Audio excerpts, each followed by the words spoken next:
नमस्कार। आज हम यूरोप के इतिहास में थोड़ा पीछे जा रहे हैं। हाँ, एक ऐसे जानवर की कहानी के साथ जो अब हमारे बीच नहीं है। टारपन, एक जंगली घोड़ा। बिल्कुल। और जो जानकारी हमारे पास है वो इसी घोड़े के जीवन, इसकी पहचान और इसके गायब होने के कारणों पर रोशनी डालती है। तो हमारा मकसद यही है कि इस जानकारी से जो मुख्य बातें हैं वो निकालें और समझे कि टारपन के साथ आखिर हुआ क्या। चलिए शुरू करते हैं। तो ये टारपन था क्या असल में? हाँ, मतलब कहाँ पाया जाता था, कैसा था? जो जानकारी है उसके हिसाब से ये यूरोप और मध्य एशिया के जो बड़े बड़े घास के मैदान है ना, स्टेपीज जिन्हें कहते हैं। हाँ, स्टेपीज, वहां पाया जाने वाला एक जंगली घोड़ा था। और नाम भी बड़ा दिलचस्प है, टारपन। हाँ, मैंने पढ़ा ये तुर्किक भाषा से है। बिल्कुल, तुर्की भाषाओं से। और इसका मतलब ही होता है जंगली या बेलगाम। अच्छा, तो नाम में ही उसकी पहचान छुपी है। सही बात है। और दिखने में क्या कुछ खास था इसके बारे में? बताते हैं कि कद बहुत ज्यादा नहीं था, मतलब छोटा ही कह सकते हैं। हाँ।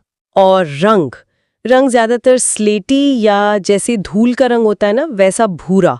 और इसके बाल, अयाल और पूंछ? हाँ, वो काफी रूखे से बताए गए हैं।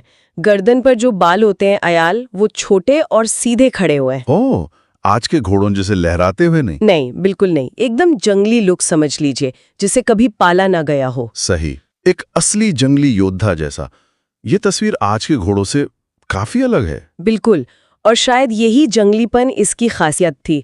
और दिलचस्प बात यह है कि वैज्ञानिक मानते हैं कि ये आज के जो हमारे पालतू घोड़े हैं ना, हाँ, उनके पूर्वजों में से एक हो सकता है। अच्छा, मतलब इसकी नस्ल आज भी किसी न किसी रूप में मौजूद है। हाँ, कह सकते हैं। मतलब वो जेनेटिक लिंक कहीं ना कहीं है। ये कनेक्शन इसे और भी महत्वपूर्ण बना देता है। लेकिन फिर इतना खास जानवर ये गायब कैसे हो गया? ये बात थोड़ी चौंकाती है। हाँ, ये कहानी का सबसे दुखद हिस्सा है। 19वीं सदी, बस तब तक ये प्राणी पूरी तरह से खत्म हो गया। पूरी तरह से विलुप्त, हाँ, हमेशा के लिए। और कारण क्या वजह रही इसके पीछे? देखिए, जानकारी तो सीधे तौर पर इंसानी दखलंदाजी को ही जिम्मेदार मानती है। इंसानी दखल मतलब शिकार वगैरह? शिकार भी था, लेकिन सिर्फ वो नहीं, कई चीजें एक साथ हुई। जैसे खेती बढ़ी, इंसानी बस्तियां फैली। तो घास के मैदान कम हो गए होंगे? बिल्कुल, वो मैदान जो इनका घर थे, जहां इन्हें खाना मिलता था, वो सिकुड़ते चले गए। इनका इलाका ही छिन गया। रहने की जगह ही खत्म होती गई। हाँ, और इसके अलावा इन्हें मारा भी गया। क्यों मारा गया? कुछ किसान अपनी फसलों के लिए खतरा मानते थे, कुछ का शिकार होता था मांस या खाल के लिए। और एक और बात, क्या?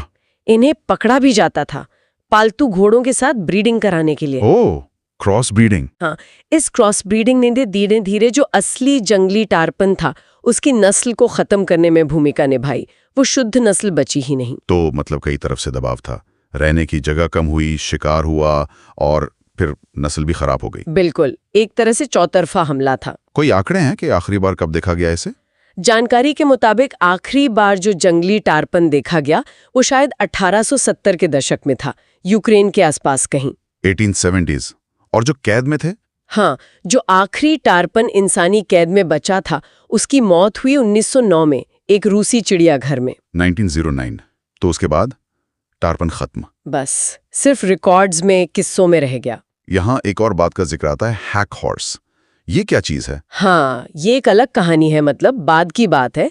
20वीं सदी में जर्मनी में दो भाई थे, जीव वैज्ञानिक, हैक बंधु। अच्छा। उन्होंने क्या किया कि कुछ पालतू घोड़ों की नस्लों को चुना जिनमें थोड़े जंगली लक्षण दिखते थे और उनको आपस में ब्रीड करवाया। किस लिए? उनकी कोशिश थी कि वो एक ऐसा घोड़ा बना सकें जो दिखने में टापन जैसा लगे। ओह, मतलब टापन को वापस लाने की कोशिश। हाँ, एक तरह से कह सकते हैं। उसे डी एक्सटिंक्शन या ब्रीडिंग बैक भी कहते हैं। लेकिन क्या ये सच में टारपन को वापस लाना हुआ? मतलब दिखने में शायद वैसा हो, पर क्या वो जेनेटिकली वही टारपन था? यही तो सबसे बड़ा सवाल है, और जानकारी भी यही कहती है। ये हैकहॉर्स दिखने में भले टापन जैसा हो, शायद उसमें कुछ वैसी आदतें भी हों, पर वो आनुवंशिक रूप से वो असली टापन नहीं है। वो जंगली इकोसिस्टम में हजारों साल में विकसित हुआ था। उसे आप लैब में या फार्म में बना नहीं सकते। तो असली टापन तो हमेशा के लिए खो गया? हाँ, वो तो जा चुका है। ये हैकहॉर्स वाली कोशिश ये जरूर दिखाती है कि इंसान शायद अपनी गलती समझता है, सुधारना चाहता है, लेकिन क्या हम प्रकृति की खोई हुई चीज को सच में बना सकते हैं? ये बड़ा सवाल है। बिल्कुल, तो ये पूरी कहानी टार्पन की हमें आखिर सिखाती क्या है? इसका निचोड़ क्या निकाले हम? मेरे ख्याल से ये सिर्फ एक जानवर के गायब होने की कहानी नहीं है, ये एक आईना है। आईना किस तरह? ये दिखाता है कि हम इंसान हमारी गतिविधियां चाहे जानबूझकर हों या अनजाने में कैसे किसी पूरी प्रजाति को मिटा सकती हैं, हमेशा के लिए। सही बात है। यह हमें सोचने पे मजबूर करता है कि हमारा प्रकृति के साथ रिश्ता कैसा है या कैसा होना चाहिए। हाँ, वो घास के मैदानों का कम होना, शिकार, क्रॉस ब्रीडिंग, ये सब उसी दबाव को दिखाते हैं जो हमने जंगली जीवों पर डाला है। और ये विलुप्ति की जो बात है, ये कितनी परमानेंट है? मतलब एक बार कोई चला गया तो चला गया। उसे हैक हॉर्स जैसे तरीकों से बनाना शायद मुमकिन नहीं है, कम से कम असली रूप में तो नहीं। सही कहा। और ये हमें आज के लिए भी कुछ सोचने को कहता है ना? बिल्कुल।